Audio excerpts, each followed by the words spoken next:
Hello and welcome to An Old Man Watches, where today I am going to be talking about the first season of Margo's Got Money Troubles, which came to streaming earlier this year. And the Margo, who has these money troubles, is a 20-year-old aspiring writer and freshman at Fullerton College. When her married literature professor Mark praises her work, Margo is flattered and, despite knowing it's a bad idea, begins an affair with him. When Margo ends up pregnant, Mark offers to pay for an abortion, but Margo decides to keep the baby. This is a decision that basically no one supports. Mark promptly ghosts her, and her mother Cheyenne, who was herself a single mom, worries that the pregnancy will derail Margo's studies and career aspirations. What Margot's largely absentee father thinks is anyone's guess. He's a former professional wrestler of great personal charm, but many personal demons, and he's incommunicado throughout the whole pregnancy. Now, of course, Cheyenne is right to worry. Margo finds motherhood very difficult indeed. Her son Bodhi is reluctant to breastfeed, he cries constantly. Babies, I hear, do that, and she soon finds herself in the perennial catch-22 of a single parent. She needs a job to pay for Bodhi's food, diapers, and so on, but she can't get anything that either A, allows her to care for her son at the same time, or B, pays enough to cover the costs of childcare. Or at least, Margo can't find anything until she hears about OnlyFans. All Margo needs for that is her cell phone and a private space to take sexy pictures right, and then the cash comes rolling in and she's able to look after Bodhi. Well, of course, it's not going to be as easy as all that, even when Margo wins the support of her cosplay crazy flatmate and her father Jinx, who turns up on her doorstep fresh from a stint in rehab. So, how does she get people to pay to see her pictures? And what about the stigma associated with taking on this kind of work? Is Margo making a huge mistake? So Margo's Got Money Troubles is based on Ruthie Thorpe's 2024 novel of the same name. I read the book shortly after it came out, and it was fine, but I wasn't hugely impressed. I liked its apparent intent more than I did its actual execution. So when the show was announced, I was keen to see it. Given the cast and production team, I had hopes that it would keep the same thematic intent while sanding out some of the flaws and polishing up the presentation. And early signs seemed to bear out my hopes. Reviews of the show were excellent. It was nominated for a bunch of TV awards, primarily for the acting, and it was renewed for a second season before the first had even finished airing.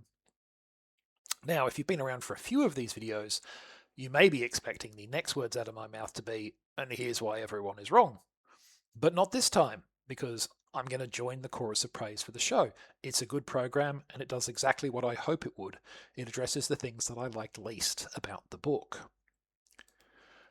As I was reading the novel, I could see what the author was aiming for with the character relationships, but I didn't always think she hit them. Margo's mum Cheyenne is probably the biggest aspect of this. In the book, Thorpe seems to be aiming for Margo's relationship with her mom is often difficult and they don't really understand each other very well at times, but there's still a foundation of love there. What she actually tends to hit, however, is Cheyenne is really abrasive and often puts other people's needs and opinions ahead of those of her daughter.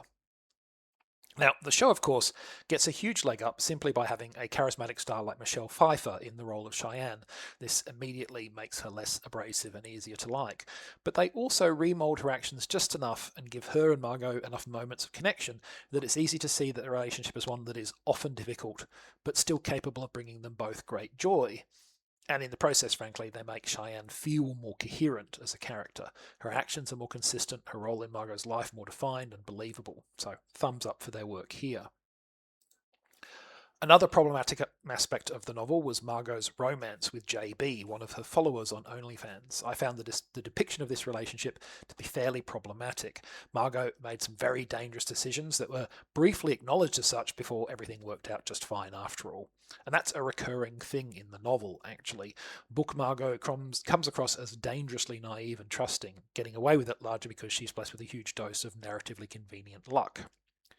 TV Margo is also somewhat naive. That's what gets her into the whole single mother situation, after all, but not to the same extreme, and the risks of her risky decisions get called out more strongly in the dialogue. Also, she shows more ability to learn and adapt. As far as the romance subplot specifically goes, however, the show handles it by basically cutting it completely. While I think that was sensible, not just because it was a not very well executed subplot, but because the show already has plenty of narrative threads to keep it moving. It didn't need another. Now, I suspect that season 2 of the show might well introduce this subplot, and hopefully, if they do so, they will rework it with the same skill that they showed in reworking stuff in season 1. Finally, I like that the show is emphatic about the fact that sex work is work. Margo soon learns that it isn't simply enough to post a couple of sexy pics and expect money to come rolling in. You've got to set up and run socials, find an angle that persuades people it's worth spending money on you specifically, dream up new content ideas, actually shoot the photos and videos, edit them, upload them, and so on. You've got to keep doing it then, day after day after day. Now, let me tell you, I make these videos of mine in pretty much the lowest effort way possible, and it still takes quite some time to write the script and do the recording. Margot's stuff is going to be held to a frankly much higher standard because she wants people to spend money on it, which means it's a lot more work to do. Now, to be fair to the book, it does also try to show that sex work is work, but I feel it undermines this message with the denouement that suggests Margo has outgrown OnlyFans content creation, a decision that the show avoids, or avoids so far, at least. So yeah, blessed with solid writing and an excellent cast, Margo's Got Money Troubles is a good show. I'll be back for season 2. Next time, well, after Toho's 1999 soft reset of their Godzilla franchise wasn't exactly a huge success, they tried again the following year with Godzilla vs. Megaguirus, and it did not go well. But that is next time. Until then, thanks for watching. I hope you've enjoyed it. And if you've seen Margo's Got Money Troubles, let me know what you thought of it.